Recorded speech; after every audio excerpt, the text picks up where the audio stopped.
Hello, some beautiful wise quotations for you to enjoy. That's good. Give me 10 of them.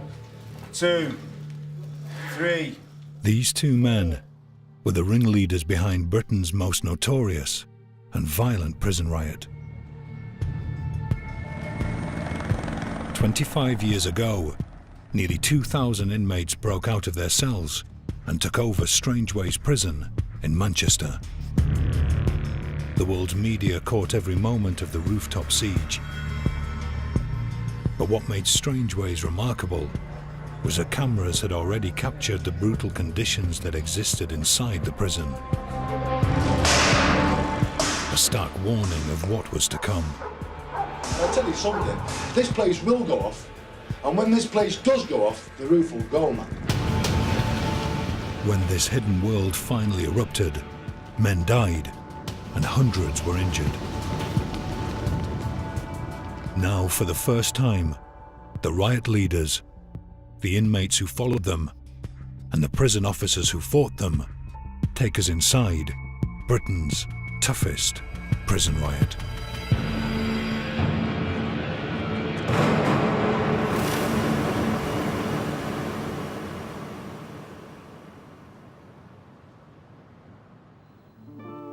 Strangeways Prison, Manchester. And so into a barred and unnatural world of 900 male prisoners and 140 male officers. A world without money, or women, or liberty.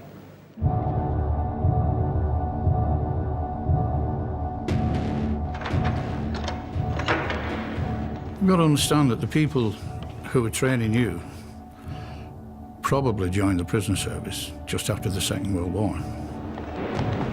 And they were trained by people who joined just after the First World War. And they were probably trained by people who joined after the Boer War. So the standards that applied were the standards that applied 50, 60, 70, perhaps 100 years ago. What were those standards, Dave? Discipline. Simple as that.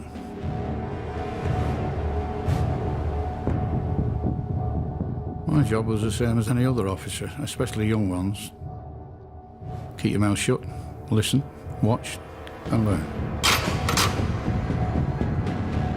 Prison officers had to be there 7 o'clock in the morning, not 1 minute past 7. If you didn't appear properly dressed, then you could be disciplined. It had a reputation, along with Wandsworth, as sort of being the last bastions of discipline in the service.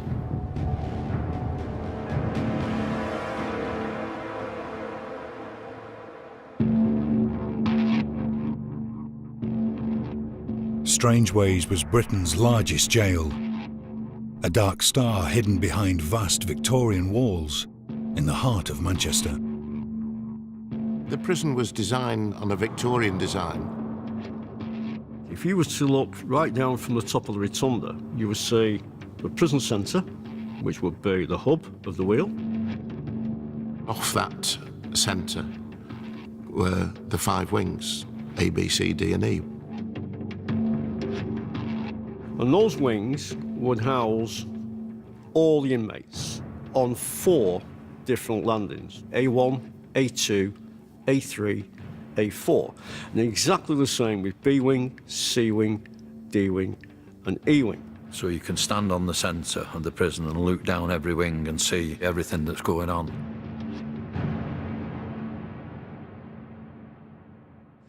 When you get up these stairs, I want you to stand round the iron grid and wait there. This is life in a local prison, as it actually happens today. In 1980, the hidden world of Strangeways was revealed when a documentary team filmed life inside the prison. Call your name down. I want you to go down onto A2 and stand outside your cell. It was a mammoth of a place. It was kind of Dickensian. For a young boy, you know, 15 and a half, 16 years of age, it was quite gruesome. Black slip-on shoes, blue jacket, pinstripe. I was 20, you know, a small, young young man. When you're a young offender, you go through the reception stuff. You're stripped, and they ask you to bend over and that, and they expose you. Put your shirt right up for me. What's this scar for here? Stabbed. Eh? Got stabbed. Everything in there was dark. It was frightening as well. It was frightening.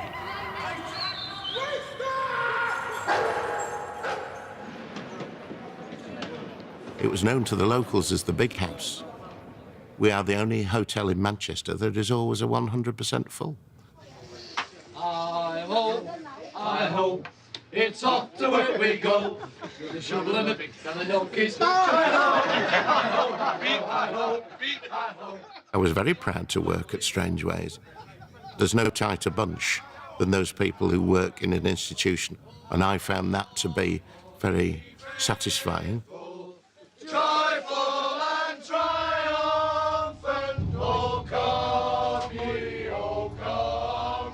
to bed.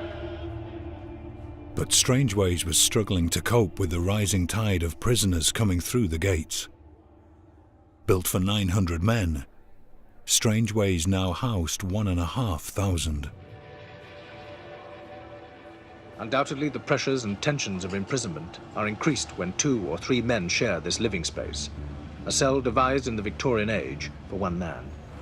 We had a previous governor who once labelled it as a human warehouse. He's right, really. It was a human warehouse. 3 inmates had to share the toilet facilities in a cell, which was a chamber pot. Like a plastic bucket, right, with a lid on, if you're lucky, where you shit and you piss, and it's in your cell with you.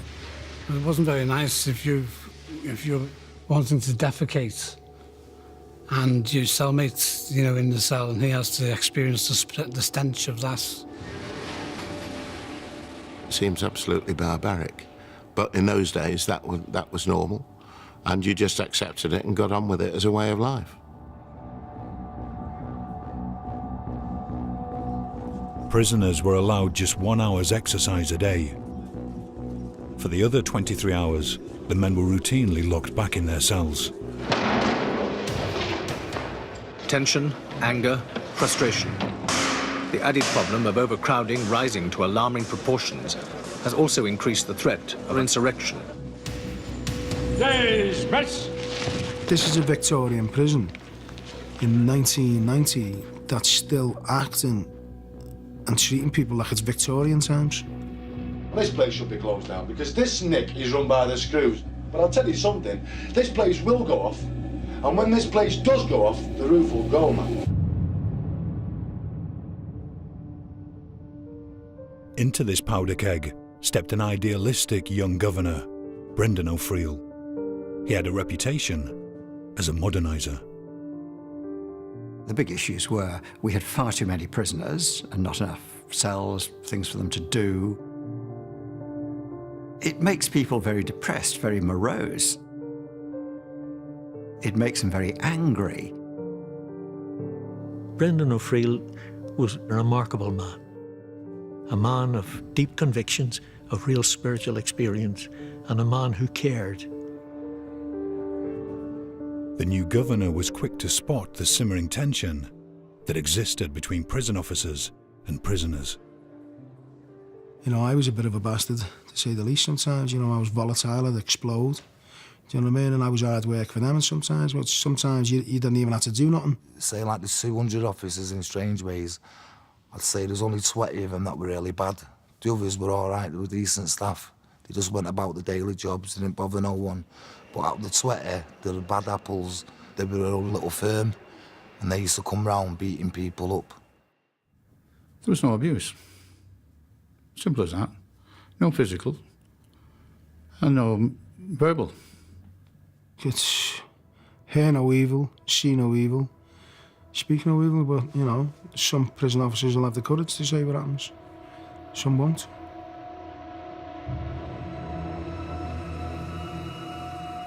Prisoners on occasions can be extremely difficult, extremely objectionable, and staff are rightly, on occasions, very cautious about prisoners and sometimes get very cross about them. But O'Friel also discovered a culture amongst some prison officers that had no place in his prison.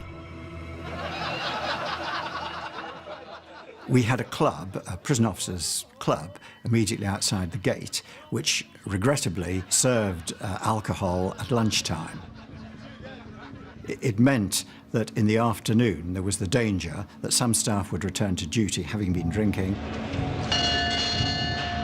And this would have two effects. One is it would probably affect their judgment a bit, and certainly it would aggravate prisoners.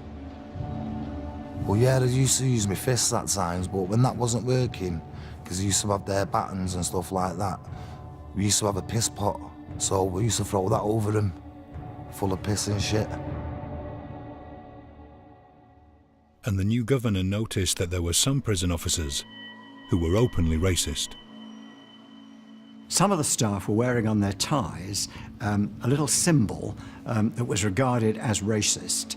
Some of them used to have badges with, like, you know, the gollywog off the jam jar on it and things like that, and, you know, it was just like, what is this place? I instructed that all those symbols be removed. That sort of behaviour would not be tolerated. All of the prison officers were male, a situation O'Friel soon remedied. I remember my first day at Strangeways, and I was allocated B wing, and I was just stunned at how many prisoners there were just unlocked at the same time, marching down so disciplined. It's illogical to have female staff looking after male prisoners. We certainly had bumps and bangs as we introduced change like that. You always do. But overall, the effect was quite remarkable. If there was tension on the wing, if prisoners were going to fight, sometimes the females just being there calmed it down. Unlike previous governors, Brendan O'Friel made it his business to get to know prisoners. He was a little bit different. He'd openly chat to a prisoner. If a prisoner came to him and said something, he would actually chat to them on the sensor, which, as officers, we found a little bit strange, I must admit. I knew about Brendan O'Friel. I had a conversation with him on the Central Rotunda one day. Just by chance, he was passing and I engaged him in conversation. I was trying to persuade Paul that there were opportunities for him to go to work, because he was a sentence prisoner, and I was trying to get all the sentence prisoners in the main prison doing some sort of activity for at least half a day. Paul Taylor was serving 3 years for checkbook fraud and handling stolen goods. I grew up in Birkenhead until the age of 7.5, and my mother had a breakdown, and from the age of 7.5 I was in care homes. He'd been in and out of prison since the age of 15. Now nearing the end of his sentence, Brendan O'Friel was keen to prepare Taylor for life outside.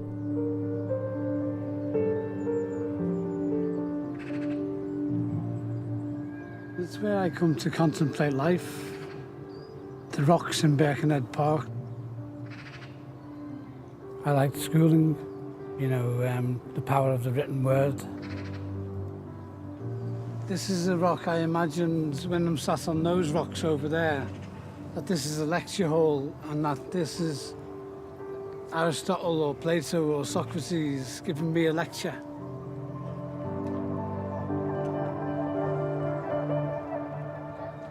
Welcome to Strangeways, first of all. The governor of Strangeways today admitted he'd initially been daunted by the arrival of prison inspectors, but his fears were largely unfounded.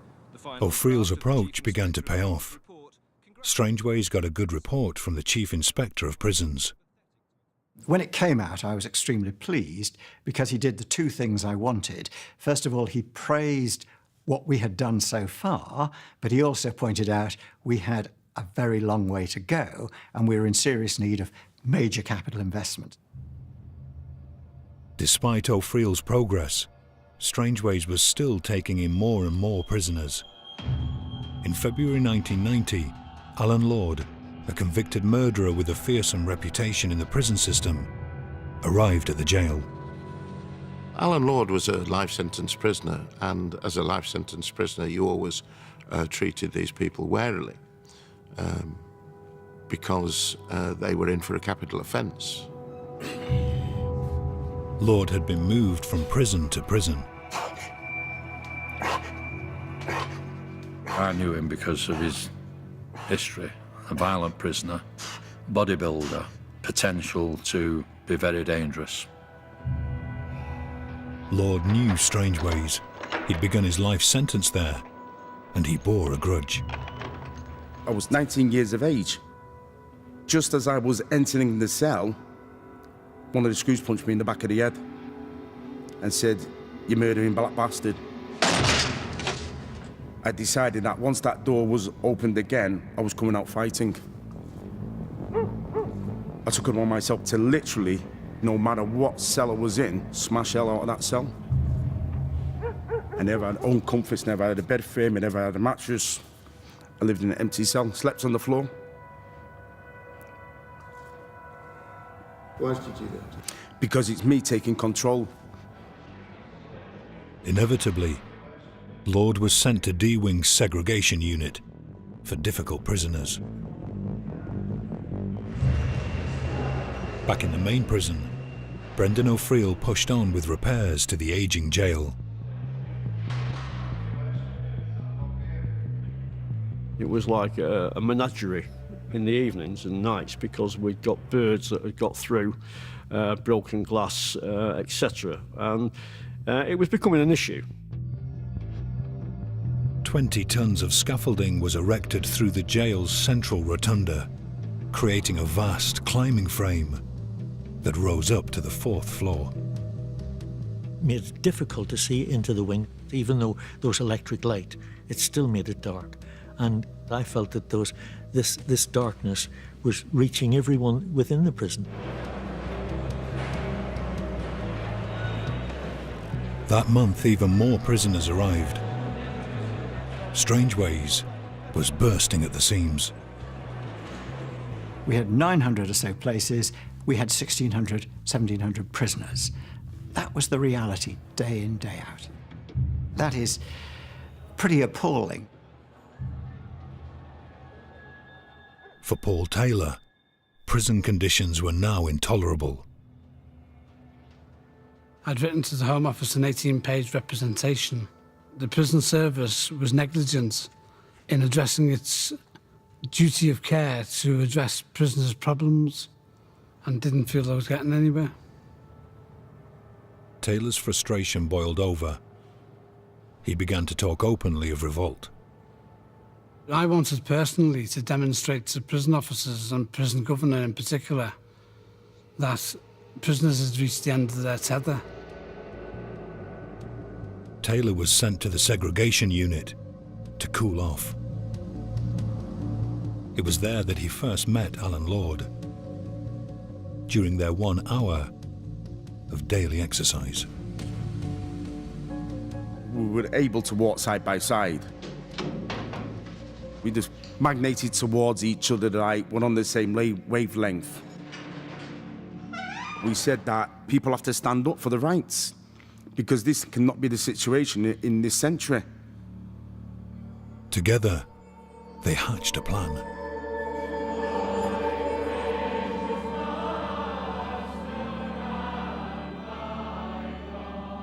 And I said that a 24-hour protest in the chapel would be great if everybody stuck together.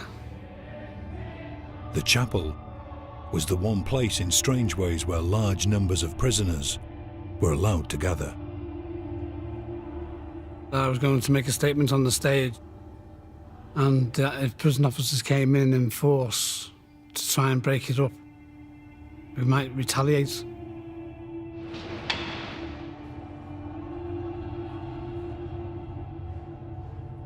It was very quiet. It was eerie that night. When I was doing my rounds, the occupants were wide awake, just laid on top of the bed, which was unusual, you know, but They're usually asleep.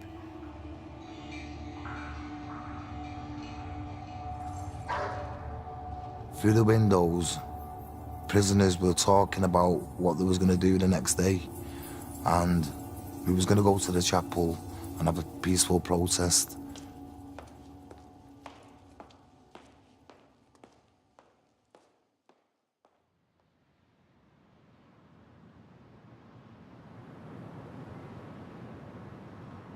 On the Sunday, I was late for the first time in my life.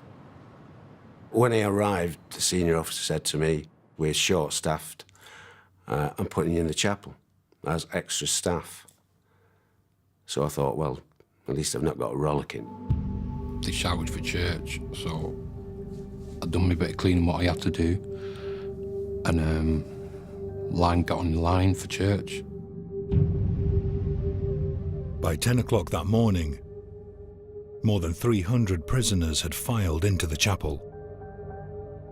When the prisoners came in, there was a certain amount of tension. I was seated at the back because I was on the punishment cells. So the punishment cells and the category A's, we all sat together at the back.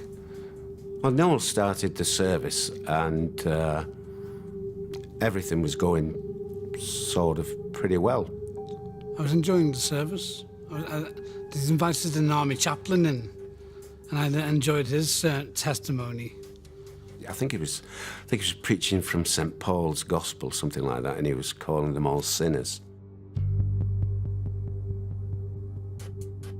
And I thought, just get off, mate, quit.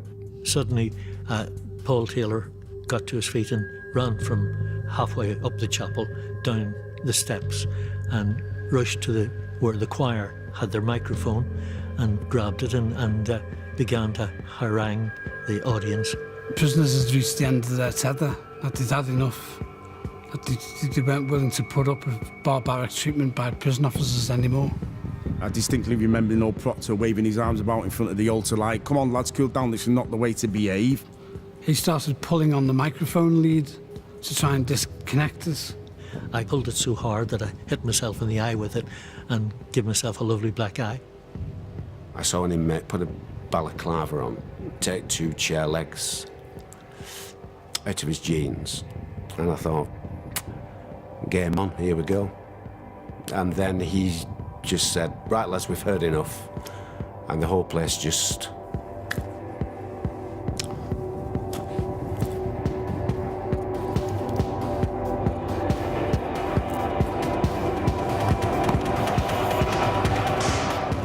Everyone just started going mad. Anything that could have got damaged was getting damaged. Everything was in a pile, in the middle, kind of thing, like a bonfire. It was payback time. And I'm not saying it's right or wrong, but, you kick a dog down, eventually going to bite your back, and that's exactly what they were doing. All we could do was hand it over to God and say, "Lord, you're in charge here, you sort this out." I remember pulling one colleague out by his trousers, and he said, "They've got my keys." And I said, "Forget your keys, mate, let's just get out." And I said, "I'll have those keys." And we opened the back of the chapel doors, and we flooded out onto the landings, and prison officers weren't up for the fight. They just retreated. In strange ways, all cells were opened by a single set of keys. Paul Taylor now had access to the whole prison. I opened up all the prisoners who were still locked up in their cells, saying, "Exercise, slop out." My intention now was go to the rotunda where there was construction going on with the scaffolding from the ground floor up into the top of the roof, which was 80 feet, and my intention was to get on the roof. So I managed to scale across to the end, and eventually when I got to the end, I stood up.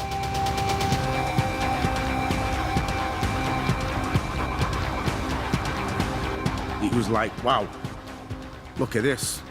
Look how vast it is. Oh, it was beautiful. It's a beautiful place, Manchester. I was so happy to see the Arndale, the CIS building. This was like me now being released. I thought, I'm on the roof here. I feel safe. I happened to see the bell. So instinctively I went, I'm getting the bell down. I smashed the hell out of it, put a load of dints in it. And when I've had me fun with that bell, I threw it off the roof, so there's your bell back. And I remember shouting down, who's got your prison now? I've got your prison. News is coming in of a major disturbance at Strangeways Jail in Manchester. Inmates are believed to have stormed the prison chapel and they're now said to be rampaging through the jail. Within a matter of minutes of the prisoners reaching the roof, the riot had become a national event. I rushed up to the gate and discovered I couldn't get in because of these hails of slates that were coming off the roof. They were throwing tiles, just like frisbees. They were throwing them at staff, they were throwing them all over the place. There was a few staff who were quite badly injured. Remember, one staff got a piece of slate through his jaw. There was chaos going on because prisoners were just frantically letting off steam.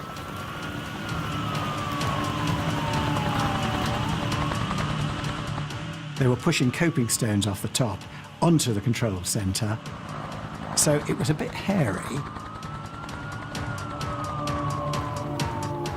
But the cameras couldn't see what was happening inside the prison.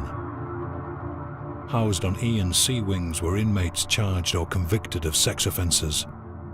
Rioters ripped doors off their hinges to get to the men. People were saying these are nonsense, these are sex offenders, you know what I mean? And they were just beating them. And they'd have them in, like, there was a cupboard that was like a freezer. And they'd have them in there, and they'd have them locked in there, and they were bringing them out one at a time. I'd seen a few of them hit with iron bars. It was just like a wild pack doing things, and people were just joining in. I want to locate a particular prisoner who'd come in that week for attacking a 6-year-old girl, attempted rape of a 6-year-old girl. And we went up onto that landing and we found the cell that he was in. And we entered that cell and I did punch him twice. And prisoners set about him with sticks. And he was dragged from the cell and his face was pushed into the railings. And then he was picked up and thrown over the railings. But he grabbed hold of the railings so intensely that it required, you know, hitting his fingers with a stick for him to let go. Tables, chairs, everything went over on top of him. They were all enjoying it and getting off on it, and no one felt bad about that at all. Badly injured and fearing for their lives, prisoners dragged themselves to safety.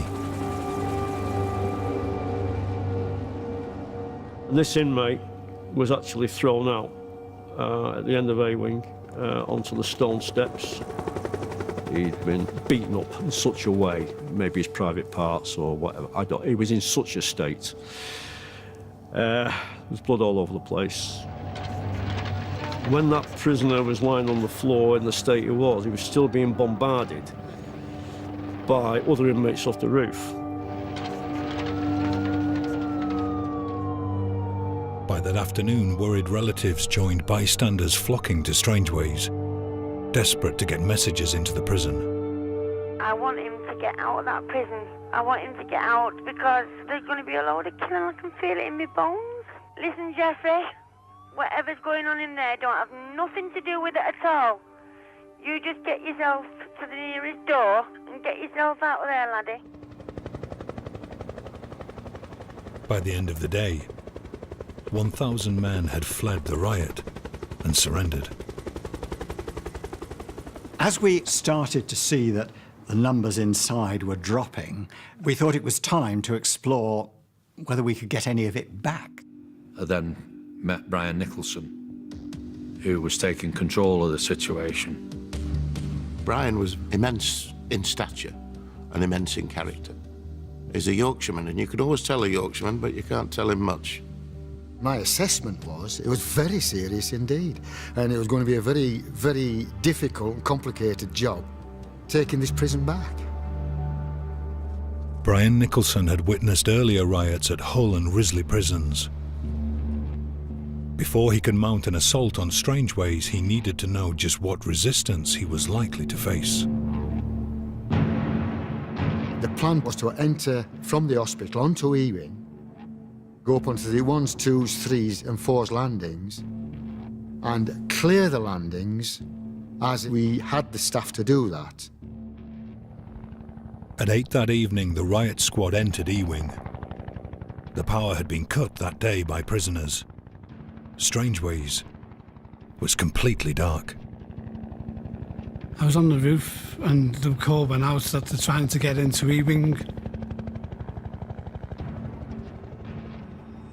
We managed to get onto the landings quite well. But waiting above them on the wire mesh were dozens of prisoners.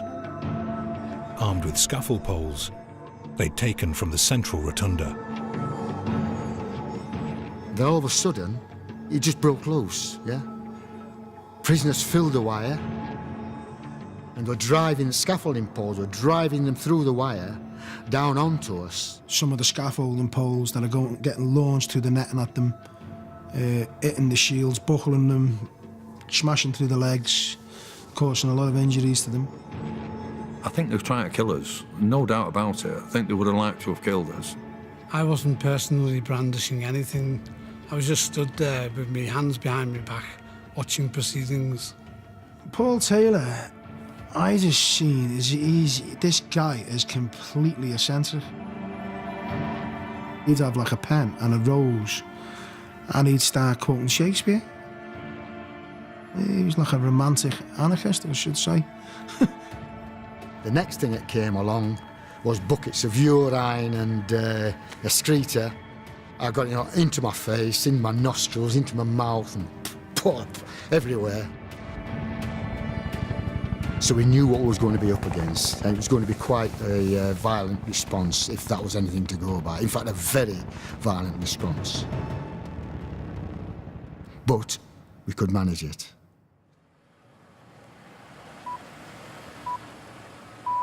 After more than 20 hours of disturbances at Strangeways Jail in Manchester, up to 250 inmates are still on the loose in 5 of the 10 wings. The second day, I thought I was dreaming. I thought I was dreaming all this. And when I opened one eye, it wasn't a dream. It was real life. It's known that more than 50 people were injured yesterday, but reports of up to 12 deaths are still being described as speculation by the Home Office. I was taken aback by that because I thought, that's wrong. That's wrong. We checked to see if anybody had been hanged or anybody had been killed. So we put a banner up on the roof saying, you know, no dead. But the rumours of dead inmates persisted, and the world was watching. The pressure grew on Brendan O'Friel to act. My idea was to, let's get this ended. Let's get back in control. Overnight, hundreds of prison officers trained in riot control had arrived in Manchester. The plan that I suggested was the main force would actually go through the chapel. As a diversion, other units would go along E-wing to take the landings, which we could do quite easily. The helicopter was going to sweep the roof, forcing the inmates to lie flat. Next phase would be to get from the landings onto the wire.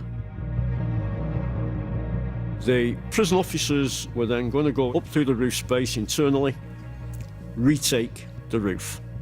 We're still very uncertain about all sorts of things, but nonetheless, Prison Services let me have 400 staff, all kitted up. Well, unless they're going to just stand there and do nothing, what are they there for?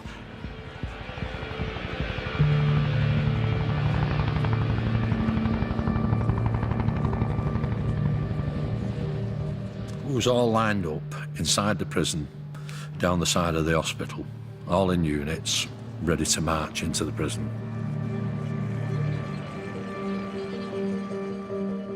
At 2 o'clock, O'Friel got a call from Brian Eames, deputy head of the prison service.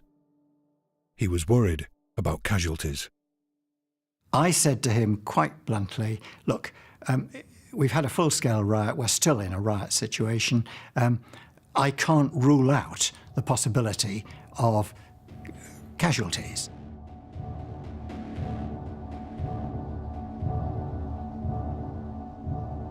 I was on the roof and I saw a mass of prison officers coming through the gatehouse into E-wing section. Some people got prepared with big, huge buckets of scaffolding clips. People were making makeshift shanks. No one to the end of a scaffolding pole, they were putting a knife in, getting a hammer, and putting it down like a big medieval instrument. I would have fought to the death. Because if I thought one of the officers was coming to take me, I would have defended myself. Brendan O'Friel then received another urgent call from Brian Eames. He pressed me further and said, could staff be killed? I said, well, it's possible. That's the situation that we're in.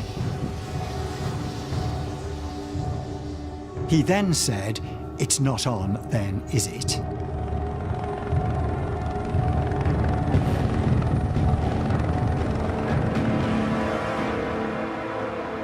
What? You must withdraw. The governor and all of us were absolutely deflated. We could not believe that order. Yeah, well, I was certainly thrown by it. I think the expression that several people used was poleaxed. You know, you just had to carry on. Well, morale dropped through the floor. You see, the prison had been taken over, and it didn't belong to them, it belongs to us. Everyone was elated. Everyone was chanting. You know, it was like everyone was laughing at them. I remember a speaker getting brought up on the roof, a big speaker out of the church. There was a song on at the chart at the time, Snap, We've Got the Power, you know what I mean? And people were playing it full blast. It was like a party within the prison. People dancing around.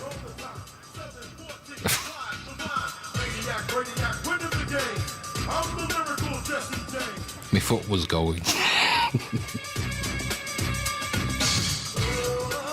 We formed a chain and collected as much food as we could from the kitchens. Packets of steaks, packets of pork chops that you don't get in Strange Ways. Got a big tray, put some cooking oil in it, started frying steaks. We was all eating steak butties. It was a campfire atmosphere. It was like being on a camping holiday.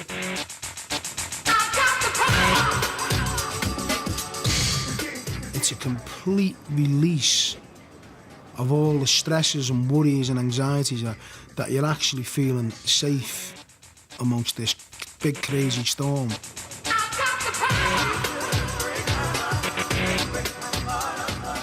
It was unbelievable. It's as if the whole of our prison, at that moment in time, we'd lost it.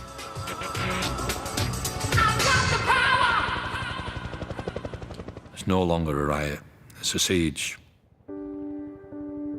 Dawn this morning, and the powerful beam of the police helicopter overhead picks out prisoners on the rooftop. With the world's media now camped outside the walls of Strangeways, Paul Taylor and Alan Lord were centre stage. You couldn't be too lax about it, you couldn't be too jovial about it, because then the whole incident becomes trivial and nonsensical. And that's what it wasn't about now. This was a golden opportunity to actually put under the microscope the prison system. This prisoner claims he started the protest but says we didn't want a riot. At no time did anyone have any willful intention in respect of the very fact a riot situation developed. I just wanted the public to know that prisoners' treatment at the hands of the prison service was immoral. I wrote a 7-page representation and I went onto the rooftop and I started broadcasting it. I got 4 pages into it. And then they started drowning me out with sirens. And I thought, OK, 2 can play clever here. And I thought of the classroom and I went down to it. I ripped off the blackboard, found the chalk, went back up.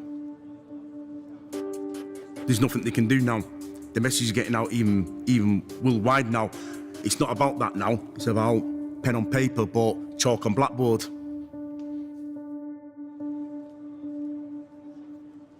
One of the things I took upon myself to do, right, was go to the governor's office. And I found 2 books in that office, and one was the Stoppage of Letters book. The book detailed letters that had been stopped by the prison's censor department. And what it was, young prisoners getting a beating, a slap round the ear off a screw, so he's complaining to his family. There was a camera crew across the way, and I held up the book, the front cover, so he put his thumbs up like that. Then I'm quoting chapter and verse on the board for the rest of the press.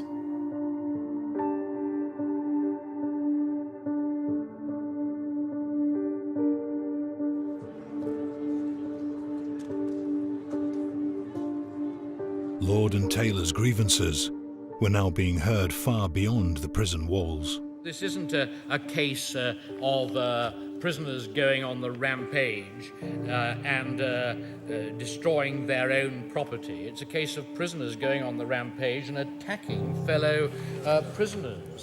There's no modern sanitation in the cell blocks, and men, even living 3 in a cell, are required to slop out. If we treat men like animals, we ought not to be surprised that they behave like animals. But for some of the younger prisoners, the rooftop protest had started to lose its appeal. Well, there was another young kid from my estate called Matthew, and he was up on the roof with me and that. Yeah, he kept my head together in there, as I kept his head in, you know, helped each other. It was getting cold, it was raining, I was tired, there was nothing else to wreck, so I thought, we might as well go. The problem for them was how to get off the roof. There was lads with balaclavas on saying, we need to keep the numbers up. People in for serious crime, murderers. I wasn't about to argue with someone in a balaclava. I was scared, We had a lot of young prisoners who we felt were at risk with the older prisoners of abuse. We needed to try and get them down. Prison officer Pete Hancocks was also a trained negotiator. He contacted Alan Lord and asked to meet him, away from the cameras. It was decided that somebody has to go down, people have to go down to negotiate. I said, you can negotiate with them, Alan, because I'm not negotiating with the prison service. They don't listen to reason at the best of times, and I'm not going to waste my energy.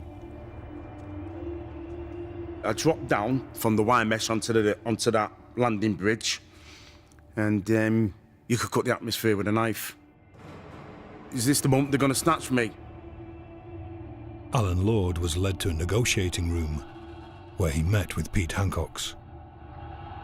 It was very brief, it didn't last more than 5 minutes, but the main thrust of the argument is, what's it about? It's about conditions. But their main concern was about the YPs, the young prisoners. Look, you've got a lot of young lads up here, youngsters, of 16 or 17. Do you want to be held responsible for what might happen to them? Lord agreed. He'd tell the younger prisoners it was safe to leave. Well, as we were walking in back, there was a lot of hard feelings from our staff saying, you've just taken somebody off there, you're taking him back up again. We had to build trust, not just with Alan Lord, but with the other inmates. I just stood in the middle of the rotunda and I shouted at the top of my voice, and it went quiet relatively, and I just said, anybody who wants to leave can leave. Nobody's forced to stay in this incident now. Within hours, several young inmates made their way off the roof. I didn't go around telling everyone goodbye, goodbye. I just got off. Me and Matthew went down. So as I was climbing over, he went, "Wait for me," and then we both surrendered that Friday evening. Fewer than 25 prisoners are left on the loose tonight in the ruins of Strangeways Jail. The authorities say those that are left are the hardcore of the hardcore. As the siege continued, the nation remained hooked on the unfolding drama from both sides of the prison wall. Tell Paul Taylor his mother's here when he come down! My mother came to Bury New Road and called up, but we couldn't really hear. Take care of yourself! I love you! I said to my mother, I cannot end my protest whilst people want to protest. What's it been like for you coming here every day to see? I couldn't tell you what it's been like. It's been terrible. Stress has been awful. I seen my mum anxiously, going to, like different broadcasting vans that were outside the prison. To be honest with you, I didn't feel too good about myself, about what I'm doing. I just think I'm adding to the worry again. What message would you give him if he gets to a radio? Oh, John, come down now while it's daylight and everybody's here. I don't want to see her distressed. So the way of changing that is to come down. But to come down to what?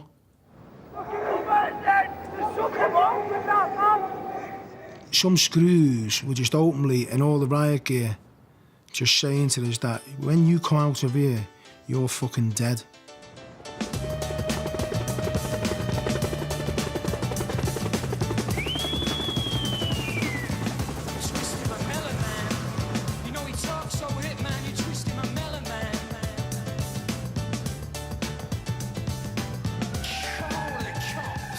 Trouble at other prisons, like Cardiff yesterday, is undoubtedly copycat. News of the riot had reached other prisons. Things were starting to get out of hand. I was sent to this prison for a kicking! Day 13 of the siege, and a hardcore of 10 prisoners remained on the roof. A change in strategy was needed. By this time now, the psychologist had moved in. They decided that it'd be a good idea if they get these female officers. So they'd be shouting up towards Alan Lord and be saying, "Alan, Alan." I love you, Alan. Alan, I love you. Paul, I love you, and all that, and acting stupid more or less. We were cooking bacon, so we'd get the smell of the bacon coming up to them, and they'd think, "Oh, that bacon smells lovely, we'll give ourselves up." When we had plenty of food anyway. They knew it wasn't, no, it wasn't good. I think staff were quite happy because they ended up with a bacon sandwich.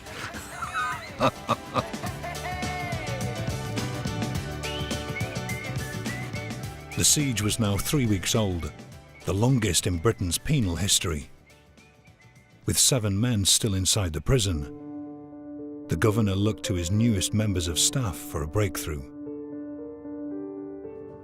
Well, negotiating skills are very much about having good verbal ability, being able to get close to the other person, empathy. He said, "We need a female to go and speak to them." And he said, "And you know them all." The man Lisa John knew best was Alan Lord. We'd heard rumours that he was actually sleeping on the landings with a noose around his neck. If the staff had tried to enter the prison, he was going to throw himself off the landing.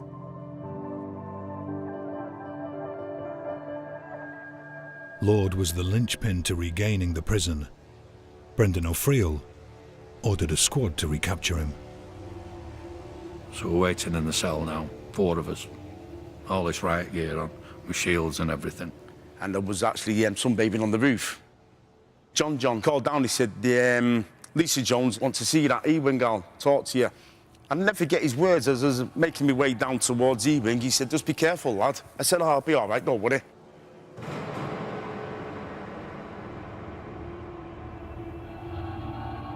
I'm thinking about how's he going to fight? Is he going to give us a good fight? Are we going to struggle with him? Big, powerful man. I've dropped down onto the ones, and I must admit, through my own complacency, I didn't see it straight away. And he went to the gate to speak to the negotiators. So off we went. We're off out. And I'm looking over, and then I seen, groups of screws all together in riot gear come and rush him. And I ran at them, hit the shields and all that. Within seconds, they got hold of me, wrapped me up, and... That was his moment of glory had gone now. I just got up to the roof dead quick and let the lads know. We have succeeded in returning one more prisoner to legal custody. Alan Lord was gone. The men left on the roof went on the rampage. Strangeways was ablaze this afternoon. Large fires started deliberately in the jail's sea wing by rioters infuriated by the governor's announcement that one of their leaders had been captured.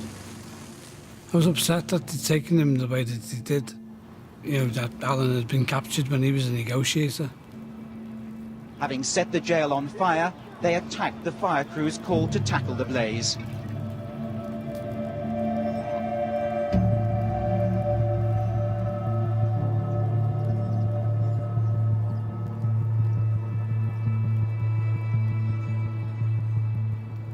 Early this evening, a prison van left Strangeways, carrying Lord to another prison in the north of England. Lord's capture meant Brendan O'Friel now had the support of the prison service to retake Strangeways. We'd certainly got the number of staff that we needed, and we'd certainly got a very clear authority that, you could do it. The operation to take back the prison began at 9 in the morning on April the 25th, 25 days after the riot started. Units would go in on different parts of the wing. Some would enter via the end of the wing, some would enter via the chapel.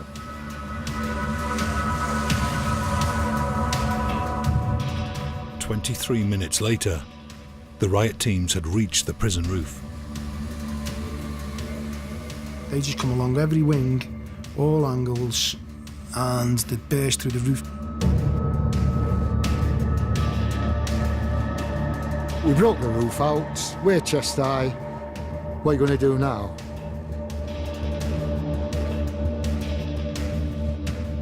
But with prison officers ordered not to risk their lives by climbing onto the roof, it was stalemate. Taylor displayed more antics from his repertoire. He appeared to be suggesting he could fly to freedom, but it was a lost cause. John! John, come down, son! Then we were just cornered. Do you get me?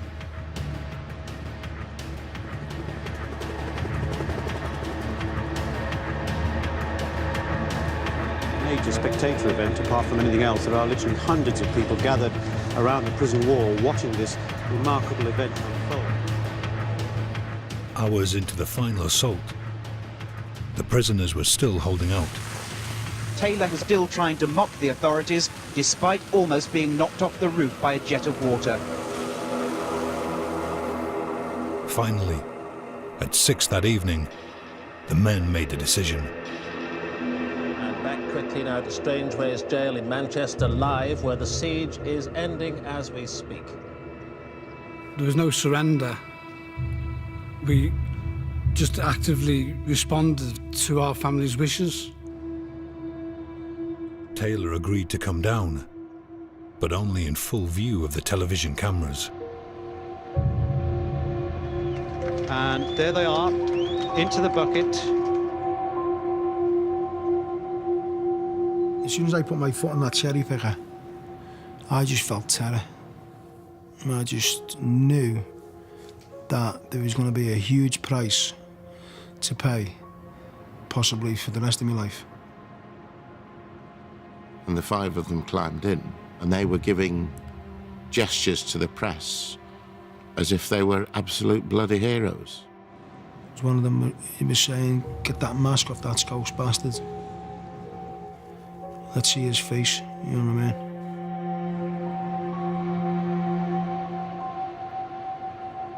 I had to escort them into the police vans. I was still really angry, and something in me wanted to punch them in the face, but you can't do that. Prison staff described the destruction as phenomenal. These pictures show they were not exaggerating. It was sheer vandalism. It was, in my view, and I stand by that, an explosion of evil. It was as if our whole professional world had been taken away. I stood in the hub of the prison, looked around. Not just me, but 2 or 3 other staff were there. And we were in tears.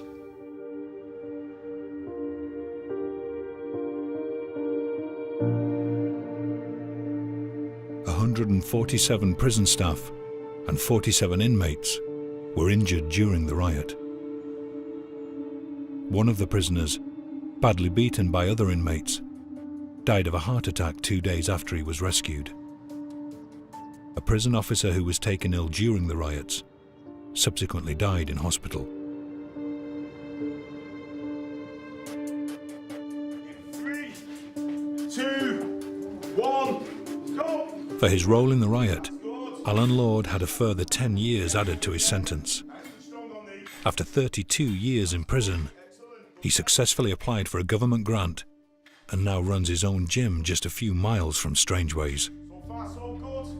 Despite the fact that they say that we rehabilitate you, that's a load of rubbish. You rehabilitate yourself as a human being. There's only one person going to change, and that's yourself. Paul Taylor was also sentenced to a further 10 years in jail. He now helps his father run a taxi service in Birkenhead. These are pages of quotations that I give out to people in my home area. What's your favourite quotation? Friendship is the one thing concerning the usefulness of which the whole of mankind is agreed. By George Catlett Marshall. My family suffered. I suffered. From that point of view, it wasn't worth it. But I'm willing to sacrifice that, part of my life to know that I've helped change the prison system.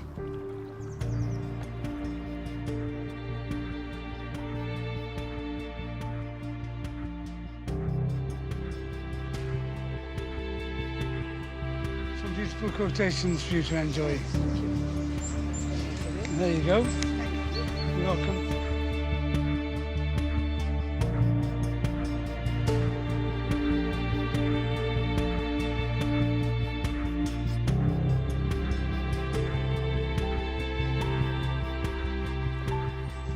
Enjoy.